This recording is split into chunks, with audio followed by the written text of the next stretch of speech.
You can start. Okay. Thank you so much, Ephraim, for your magnificent lecture. And now I'm pleased to introduce you to Eva Frojmovic. Eva Frojmovic teaches at the University of Leeds and researches the interaction between Jews and Christians in the making of medieval Jewish visualities. She is interested in the exploration of post-colonial theories for the interpretation of medieval art. Another interest of hers is Jewish museologies and the politics of display. You change a little bit your title. It's on the desktop. So, on the desktop. So it's Christian Illuminators. More on Christian Illuminators working for Jewish patrons and the gender of Jewish books. I'm sure we will all enjoy listening to Eva. Thank you very much, Paul. Forward, backwards. Forward, backwards. Oh, I think I can manage that. Forward, backwards. Oh, right. Okay, there's no space for this. Okay. Oh, this is big. Oh, okay.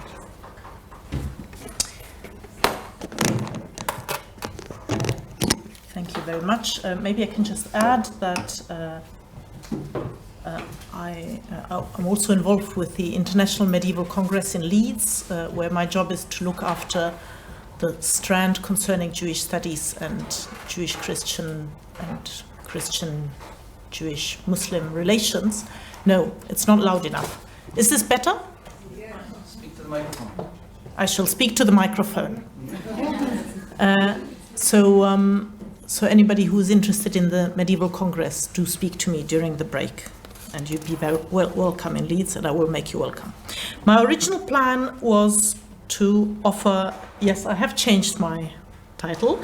My original plan was to offer another contribution to our understanding of the self-positioning through art of Jews in medieval Ashkenaz. I was going to show how wealthy members of the Jewish elite constructed their social status by commissioning splendid books, sometimes with illuminations from Christian craftsmen, sometimes.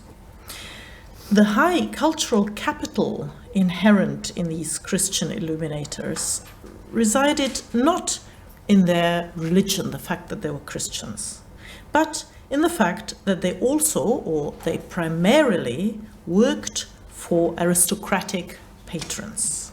So when I speak about Christian illuminators working for Jewish patrons, I didn't set my timer. Okay, thanks. Their value resides in the other patrons they work for. And although this process is rarely documentable, if anybody wants to challenge me about it later, I will happily give a specific example of this. Can you still hear me? Mm-hmm. Okay.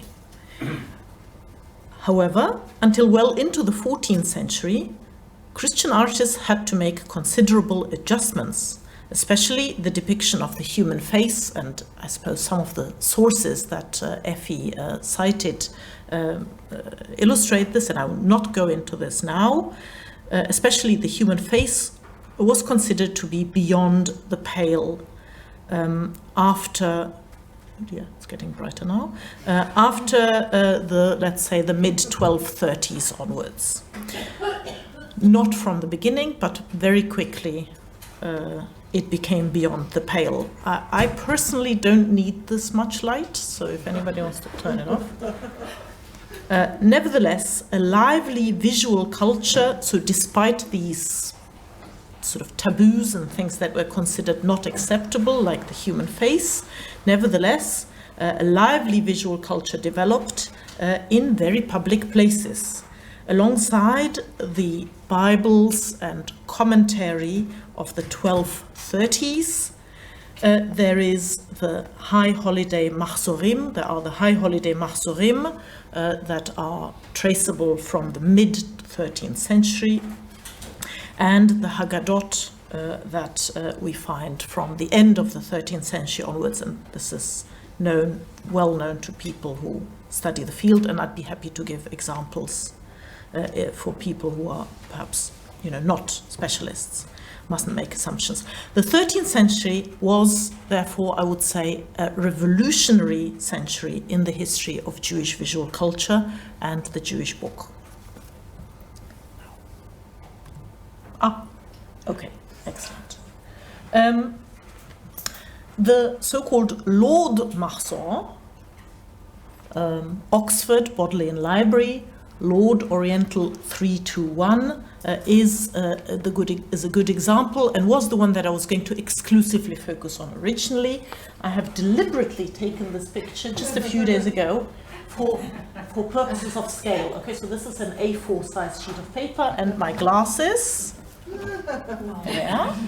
Okay, just to give you a sense of scale. I was barely able to lift this book. Some of you have studied it and know it. Unfortunately, the Bodleian Library has not weighed it. I have requested that they establish how much it actually weighs. They've never done this, but I hope that next time I speak about it, I will be able to tell you. But it's more than a liter of milk, I assure you. Okay, so this is just the book open as I took this photo myself. Please don't denounce me to the Bodleian Library. This may or may not be something I should do. And on the right, this one I bought legally for good money is the, oh dear, I'm being recorded. Is the frontispiece that you see over there, the original sort of, well, frontispiece is the wrong word, but the first illuminated page.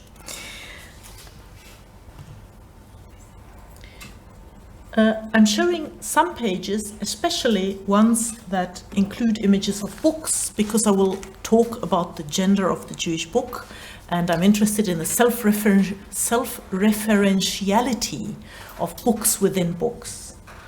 This is for Parashat Zachor, and of course there is a reason why the book is pictured. Those of you who can read it, Ktov Zot Zikaron Basefer, understand.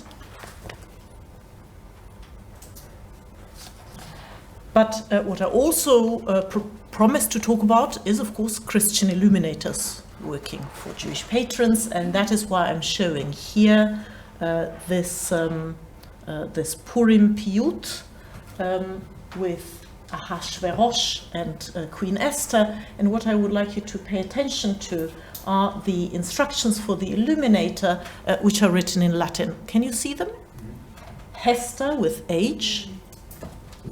And Aswer, sorry, I'll stay here. Aswer to indicate the, okay. And I have a detail here. I've tried to doctor it a little bit so that you can see the writing a little bit better. I hope this makes sense. Yes, can you all see it? Mm-hmm. Yeah, okay. This is not the only example. There are other examples. Most of them are not so well legible, but they are definitely in Latin. I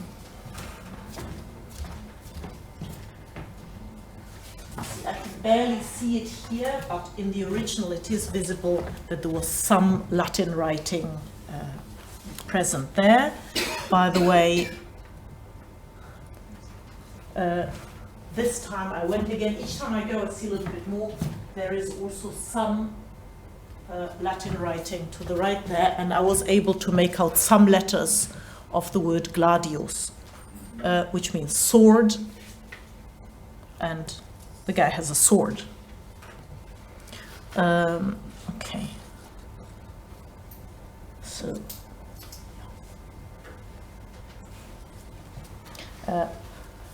this one I am going to need your help with, because there is, okay, it's not very well visible here, but I assure you that I was able to read this in the original manuscript, and the reason, yes, you can see that there is something there. Thank you.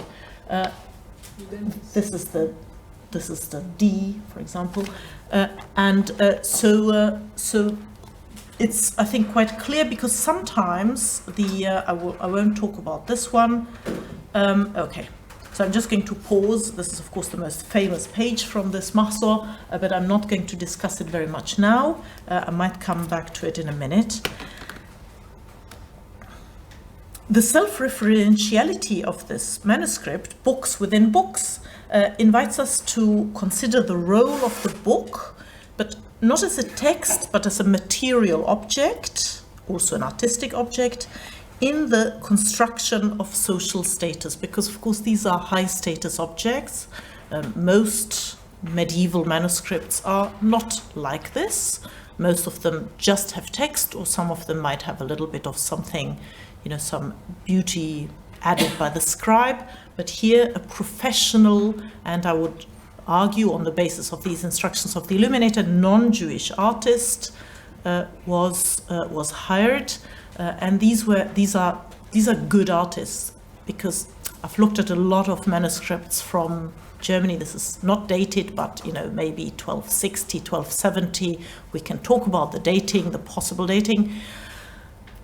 This is a high quality manuscript, is what I'm trying to say. There are lots and lots of Latin manuscripts that are professionally illuminated, but they're a bit sort of second, third rate. These are very, very fine pieces of work. Some of them really quite amazing, especially if you go there with a magnifying glass and you look at some of the detail.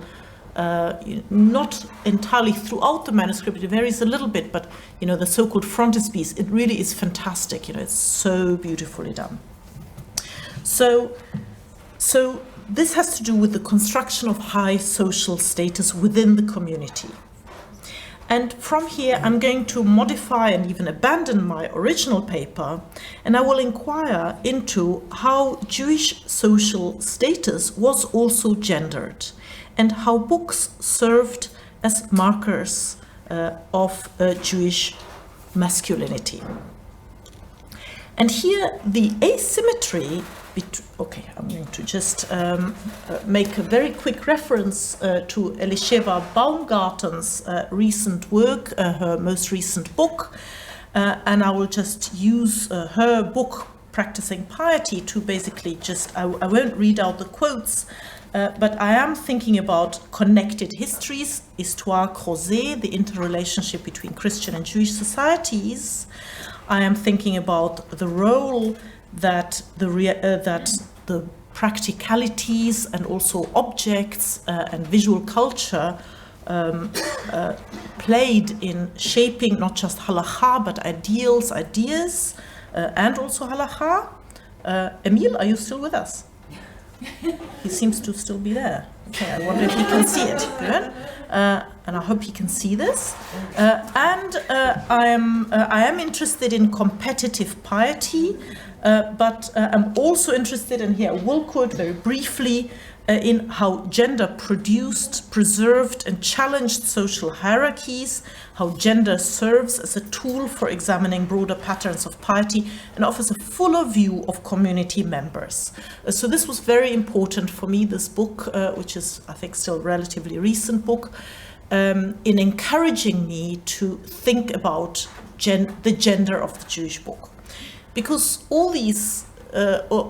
many of these books have colophones, and they are usually male owners. And when books are depicted within the book, they're usually the preserve of men. Now, I'll just give bird's head, not I'll just give a few examples from the Bird's Head Haggadah. The Seder table images, some of them involve Jews holding the Haggadah, and they're always men.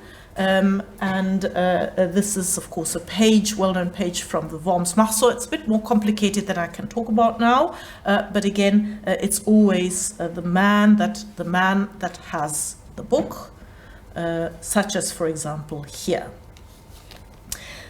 So at this point here, the asymmetry between Christian aristocratic and Jewish elite constructions of status, as always gendered, I think will become evident.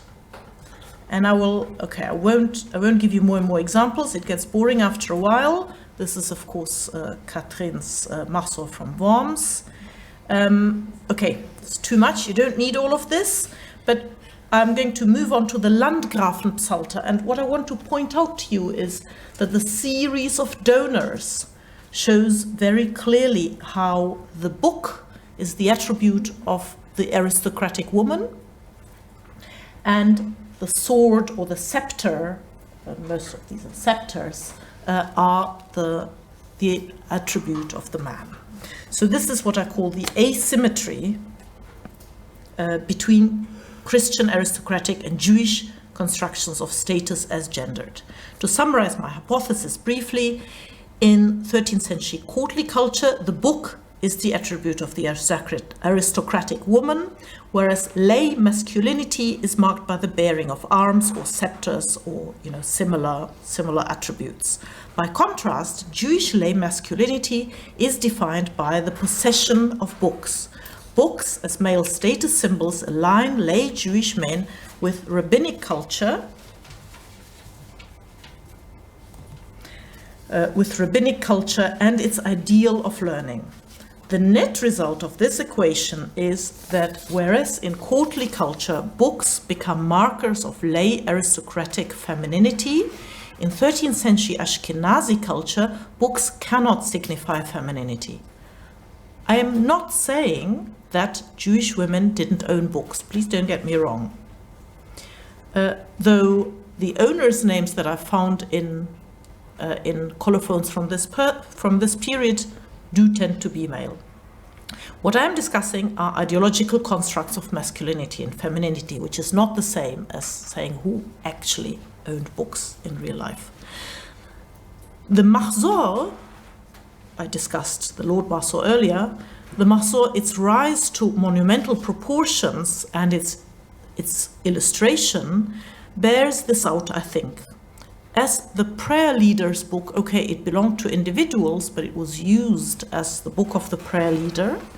Its life unfolded in the Männerschule, the men's synagogue, or the men's part of the synagogue, and it served as the rallying, the unifying object of the worship, which was defined by, of course, the minyan. The Haggadah, one could argue, is a different matter, since it was used in the home, family, women, children, and so on.